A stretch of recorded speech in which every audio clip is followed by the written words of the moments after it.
Hello everyone. So আজকে একটা video shoot ছিল, মানে কমেডি ভিডিও। আমার ওই চ্যানেলে যারা যারা জানো না, আমার ওই চ্যানেলে ঘুরে আসতে পারো। ইওর নিবেদিতা ওই চ্যানেলটার নাম। আর আজকের আমরা ভিডিও শ্যুট করার জন্য অলরেডি আমাদের রং খেলা হয়ে গেছে, পুরো ফেস রেড কালার হয়ে গেছিলো, যে ওগুলো আমি মুছে নিয়েছি। আর হ্যাঁ, সবাইকে রং খেলার আগে সতর্ক করে দিচ্ছি, অবশ্যই আবির রং খেলো, ভালো রং খেলো, চোখটাকে সাবধানে রেখে। আর চলো, আর এই এত গরম লাগছে আর এগুলো ইচিং হচ্ছে, যাই হোক স্নান করে আসি। এই কমেডি ভিডিও চক করে পড়ে আজকে আমার স্নান করতে অনেক দেরি হয়ে গেল। এখন প্রায় বেলা 12:30 থেকে 1টা বাজে, সবে স্নান করে আসলাম। আর হ্যাঁ, একটা জিনিস কি হয় জানো তো, যেই দিনকার আমাদের দেরি হয় স্নান করতে, সেই দিনকারই যত কাজ থাকে স্নানের আগে। মানে এরকম হয়, আমি কিছু জামা কাপড় ধোবো বলে রেখেছিলাম, আর আজকে মনে করলাম যে আজকে স্নান করতে দেরি হয়ে গেছে, আজকেই মনে হলো যে ওগুলো ধুয়ে ফেলি একসাথে।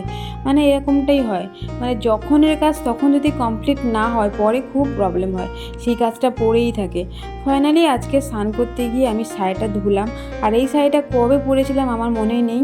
বাট একটা জিনিস হয় না, পুজোতে যেগুলো পরি সেগুলো একবার পরলে না ধুলে হয় না। আর আমাদের একটাই প্রবলেম জানো তো, যারা শর্ট হাইট তারে হাত পায় না, মানে আমাদেরকে রোজ জামা কাপড় ধোয়া কাচার কাজগুলোই করতে হয়, আর আমরা ওই জামা কাপড় মেলার তারে হাত পায় না, এটা খুব বড় একটা প্রবলেম। আর আমাদেরকে রান্নাঘরের কাজ করতে হয়, আমরা আবার রান্নাঘরের স্ল্যাপে হাত পাই না। এই প্রবলেমগুলো নিয়েই আমাদের শর্ট হাইট মেয়েদের সারা লাইফের একটা গল্প। তো যারা শর্ট হাইট তারা বুঝবে। আর হ্যাঁ, কারা আমার ভিডিওটা কোথা থেকে দেখছো কমেন্ট করো, কিন্তু যারা লাইভ থেকে এসে আমার ফ্রেন্ডরা দেখছো তারাও কমেন্ট করে যেও, তাহলে ভালো লাগবে। আর সাবস্ক্রাইব করে দিও যদি আমার ব্লগ তোমাদের ভালো লাগে। আর দেখো, তোমরা যেভাবে আমাকে ছেলে ছেলে বলা শুরু করে দিয়েছো, বাধ্য হয়ে আমাকে সালোয়ার পরতে হচ্ছে। মানে আমি তো সালোয়ার পরা ছেড়েই দিয়েছিলাম, শুধু ডিউটি গেলেই সালোয়ার পরতাম, এখন আমার রুমে থাকলেও সালোয়ার পরছি। আর এখন একটু হেলথ ইনক্রিমেন্টের জন্য আমি ভাবলাম যে আমলকি খাবো, আমলকির জুস করে খাবো নিয়ে এসেছিলাম, বাট এখন সেটা শুকনো করে খেতে হচ্ছে। যাই হোক, এটা রোদে দিয়ে তারপর আমি ফুল তুলতে চলে গেলাম। ফুল তুলে এবারে পুজো দেব। আর হ্যাঁ, মাত্র আমার এখানে 2 রকম ফুল আছে, একটা হলো অপরিচিতা আর একটা হলো টগর। এই যে দেখতে পাচ্ছ সাইডে টগর গাছটা, আমি এখন এখানে লাফ দিয়ে উঠে পড়বো টগর ফুল পাড়তে। জানো তো, গ্রীষ্মকালে একটা জিনিস খুব ভালো হয়, শীতকালে যেমন শীতকালে অনেক ফুল পাওয়া যায়, আর গ্রীষ্মকালেও কিন্তু ভালোই ফুল ফোটে। মানে অপরাজিতা ফুলটা গ্রীষ্মকালে একটু বেশিই ফোটে, টগর ফুলটা একটু কম ফোটে, বাট এই গাছটা যেহেতু অনেকটা বড়, প্রচুর ফুল পাওয়া যায়। আমার তো অল্প ফুলেই হলেই হয়ে যায়।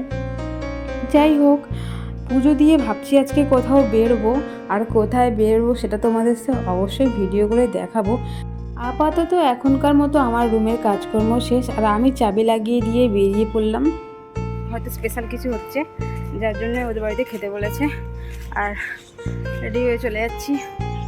চলো, চলে এসেছি, খাওয়া দাওয়া করতে বসে পড়েছি। আর আজকের মেনুতে কি আছে দেখো, অনেক কিছুই মেনু আছে। আর কামরাঙাগুলো কত সুন্দর করে করে কেটেছে, সব ঠিক ছিল গাইস, কিন্তু একটা জিনিস খুব কষ্টকর।